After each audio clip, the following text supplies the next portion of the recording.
welcome to this live stream on Wednesday, the 9th of April 2025, and it is 20 to 9 in the evening. So it's now been a week since I've returned from Barella Discovery 2 from Cyprus. So it's just completed its first cruise from Cyprus. So it's due to go again tonight, obviously, and it's going to go to Athens. So it started its cruises now, and it's going to be based there until the back end of October.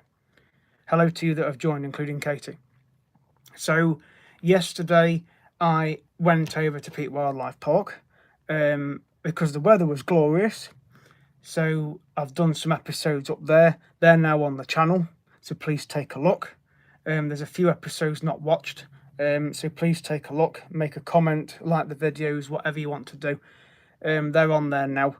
So as I've said in the other videos, there are updates coming up for next month. I've already given those out on the stream last night.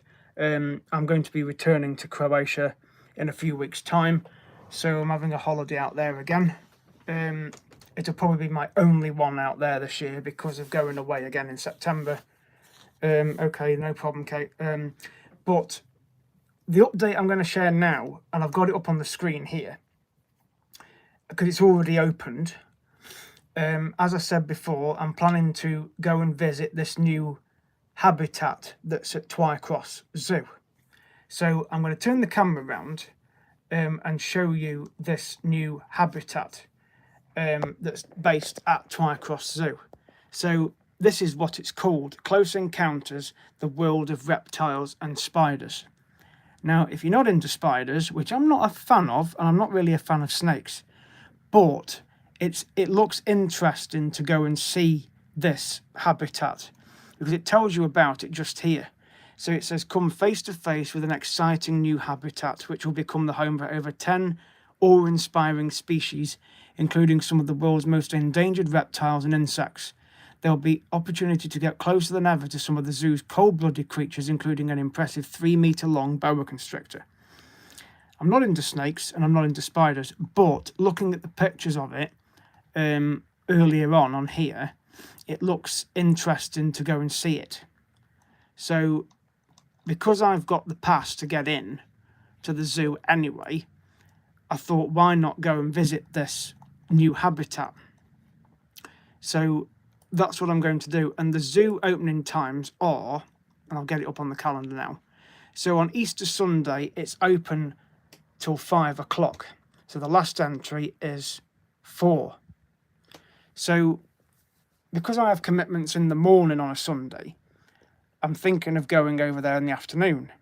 Well, it doesn't matter whether you do or you don't. I enjoy seeing them, and I'll be doing lots of footage. And hopefully if the weather's good, I will go.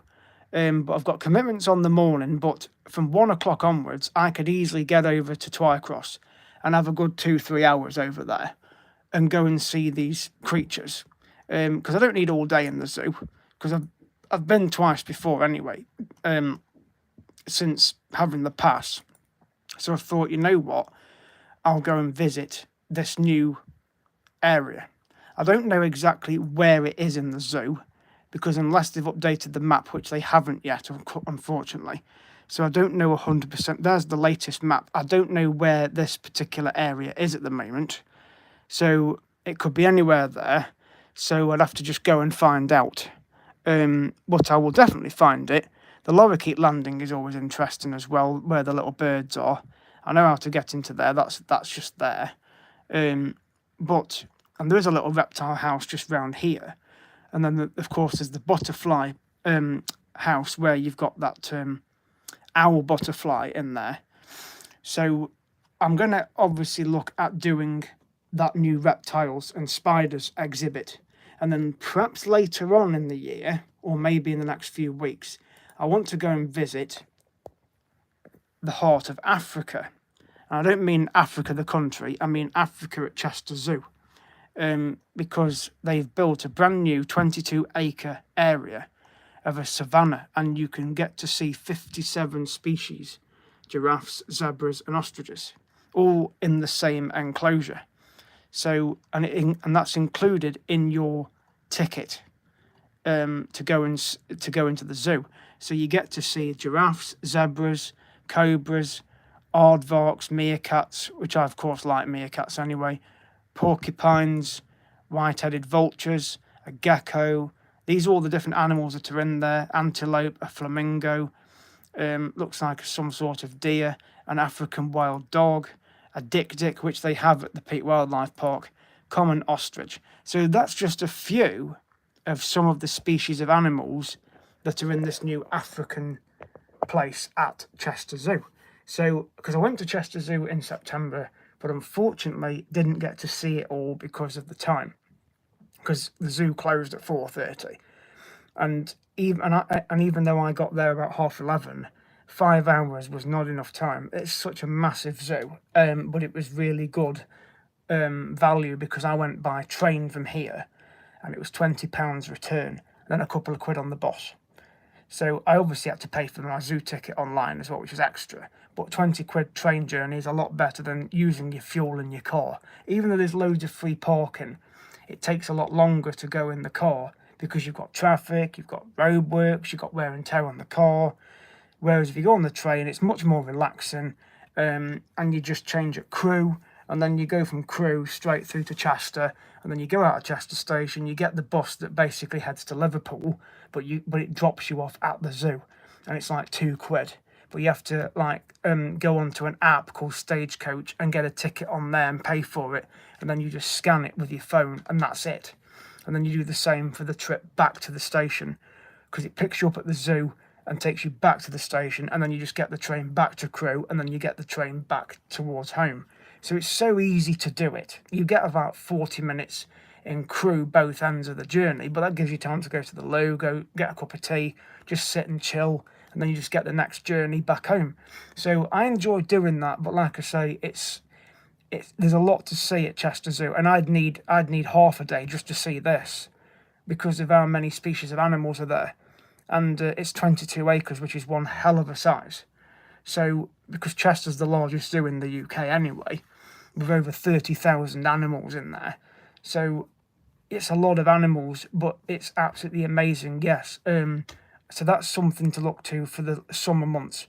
I will definitely go and pay a visit to this. This will be well worth videoing. But of course, I will head to Twycross before then, because that's closer, and go and see this new reptile and spider habitat.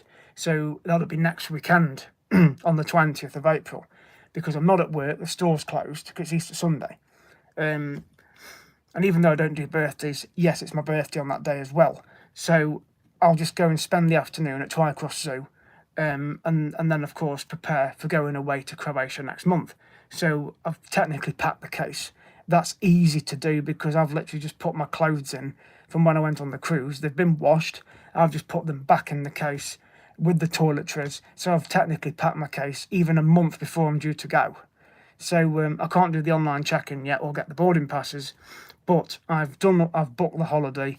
So once I'm paid, I'll be booking the car in and then adding the insurance on. But everything else is sorted. So and then I'll just have to get some euros, which I'll get next month. But apart from that, yes, there'll be another Dubrovnik series. So it'll be my 13th visit over there. So I'm looking forward to seeing Vesna. I'm looking forward to seeing Kate, who works at the hotel, Josko, Ivanka, who works at the Commodore. So yeah, I'll be heading over there very soon. So please subscribe to the channel if you're not already subscribed. So that's just a few updates for tonight anyway. So I thought I'd share that with you. So thank you for watching this live stream, and I will see you guys in the next video.